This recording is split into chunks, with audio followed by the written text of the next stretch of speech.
Wazir-e-Azam, Muazzaz Wazara, Mehmanna, Garami, Muazzaz Khawateen o Hazrat, Assalamu alaikum.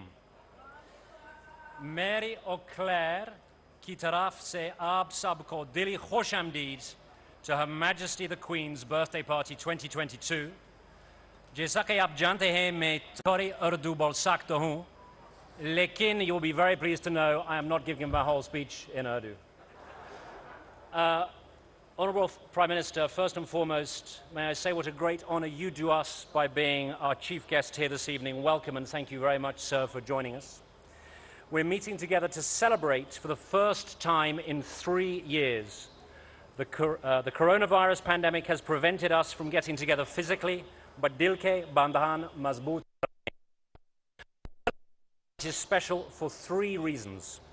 First, we are gathered to celebrate the 96th birthday of the Queen of the United Kingdom and the head of the Commonwealth. This makes Elizabeth II the world's oldest and longest living reigning monarch. Second, this is also the Platinum Jubilee of Her Majesty as we mark 70 extraordinary years of her reign. As I speak, with thanks to the kind permission of the Capital Development Authority, thank you, with thanks to the CDA, the National Monument here in Islamabad is lit up tonight in purple to mark the Platinum Jubilee. The Queen, of course, is a global icon. She's the UK's top diplomat. She's undertaken over 200 official visits overseas, including nearly 100 state visits, and there were 2 of those to Pakistan in 1961 and 1997. She's seen 170 individuals serve as her realm's prime ministers. Her first British PM was Sir Winston Churchill, and she has seen 14 US presidents. Over the 9 decades she has been on the throne, her reign contains clear lessons for us all in these turbulent times. She has shown unwavering commitment to her principle of what she calls servant leadership. She defines this as, I quote, the promotion of peace, the encouragement of education and culture, and far-sighted and enlightened plans for the future of the country as an open and tolerant society. In a speech on her 21st birthday in 1947, she pledged that, "My whole life, whether short or long, shall be devoted to your service." And I think we can all agree that pledge has been fulfilled. She is the patron of countless charities and awards to outstanding community volunteers. Her most recent recipient of the Commonwealth Points of Light Award was in Pakistan, a brilliant lawyer and children's activist named Tahira Hassan. She has led also on the importance of investing in youth and inclusion, a subject I know which is important, very important to your heart, Prime Minister. 54% of Pakistan's 220 million people are under 24 years old, and we need to ensure that we support their dreams and aspirations, that we give Pakistan's talented women and girls awaz and marzi, voice and choice. No nation can reach its full potential without 50% of its population. And I'm delighted that through our first-class education programs run by FCDO, the British Council and our partners, the UK is Ek Saath with Pakistan, making a difference to young people's lives. Last year alone, we granted nearly 10,000 student visas, a 78% increase on 2021. So in short, ladies and gentlemen, Her Majesty's life of service teaches us the value of finding common ground, not polarization, that integrity, hard work, and selflessness, her key qualities, are needed today more than ever. Which brings me to the third and final reason for celebration, and that is that we are marking 75 years of UK and Pakistan's relations. We have a shared history, but ours, Prime Minister, is a modern partnership. Our connections, especially our people-to-people ties, are the beating heart of our relationship. 1.6 million Pakistani diaspora in the UK, 500,000 annual visits in both directions, and around 100,000 British nationals based in Pakistan. We are deeply intertwined. The UK wants to work with Pakistan to support a strong and open economy, doubling trade by 2025, and as you, Prime Minister, discussed with my Prime Minister just last week, business should be at the heart of our relationship. And I'm delighted that many British businesses are working here to deepen our ties. We're already your 3rd largest trading partner, And I'd like specifically tonight to thank our sponsors for this event, without whom this wouldn't have been possible.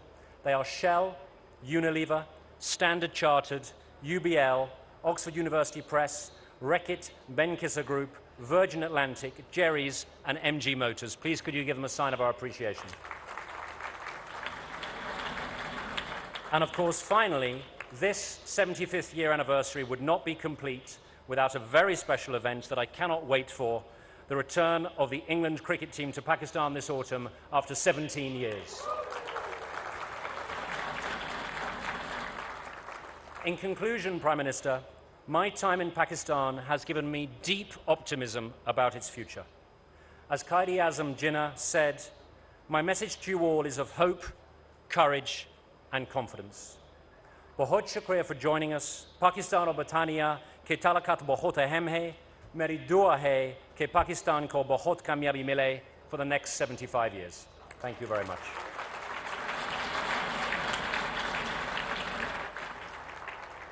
And now it gives me great pleasure to welcome the Honourable Prime Minister of Pakistan, Shehbaz Sharif. Thank you, sir.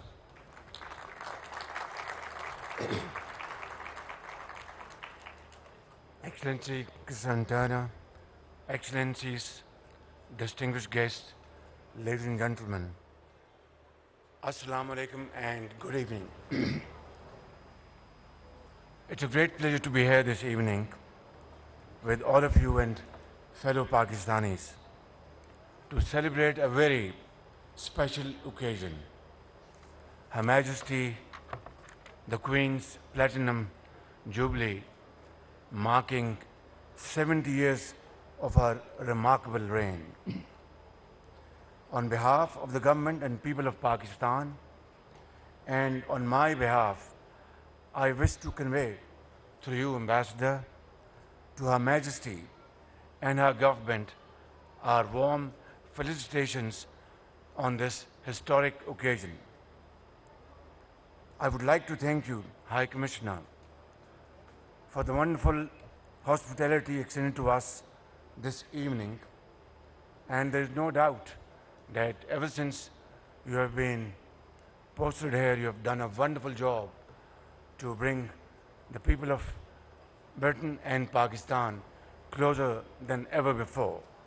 And I'm sure you're going to build on this wonderful work, and we are there to support you in every endeavor that we two nations, which are absolutely bonded in historical relations, transform these relations into more friendly and business, investment and trade relations, which is something which is call of the day.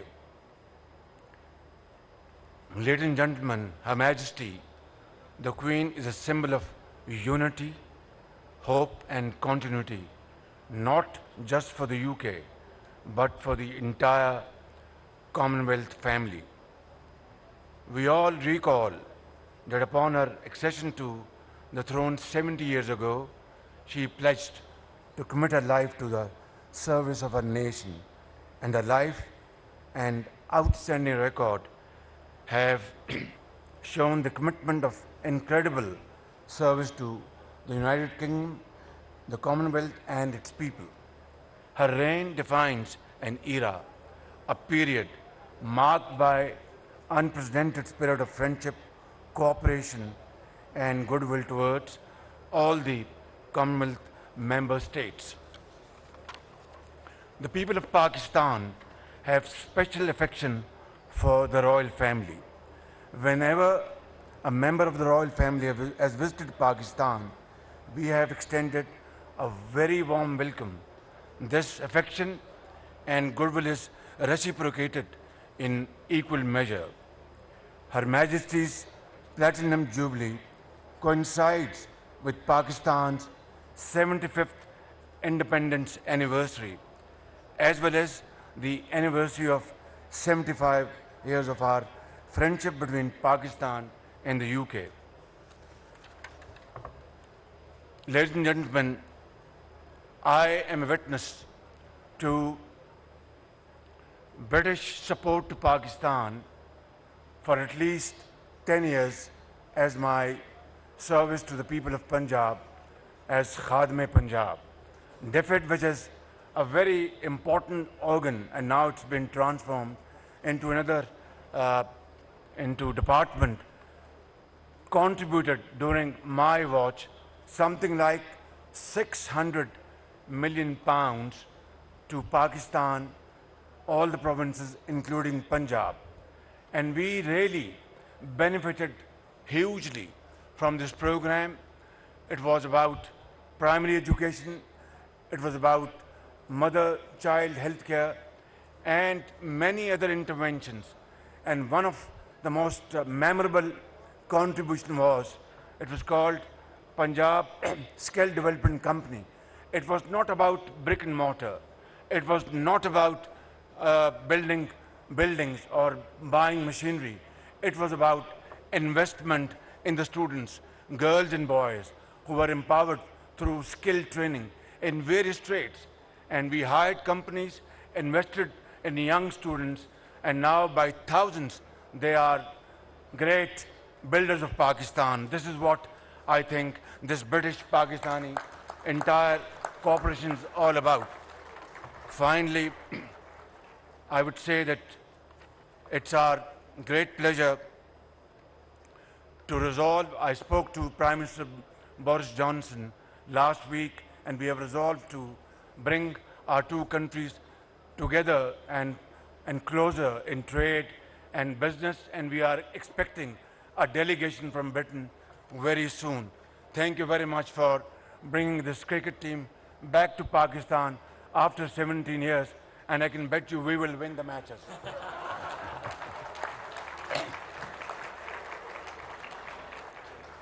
In conclusion, ladies and gentlemen, I conclude by wishing Her Majesty long life and good health, and the friendly people of the United Kingdom continued peace, prosperity, and success in all endeavors. 3 cheers for the Queen, her health and happiness, and our friendship and our wonderful relations. Pakistan, Britannia ki dosti zindabad.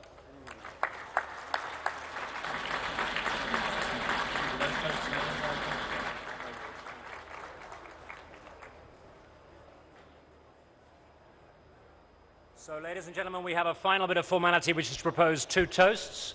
If you'll allow me, I will first propose a toast to the President, Government, and people of the Islamic Republic of Pakistan. Pakistan.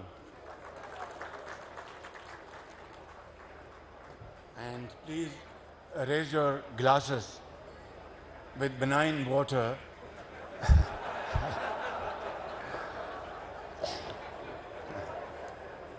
I'm in soft drinks.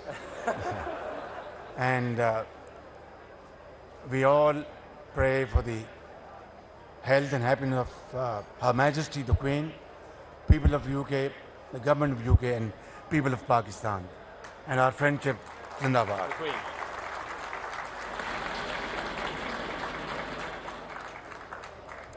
Now, we will cut the birthday cake.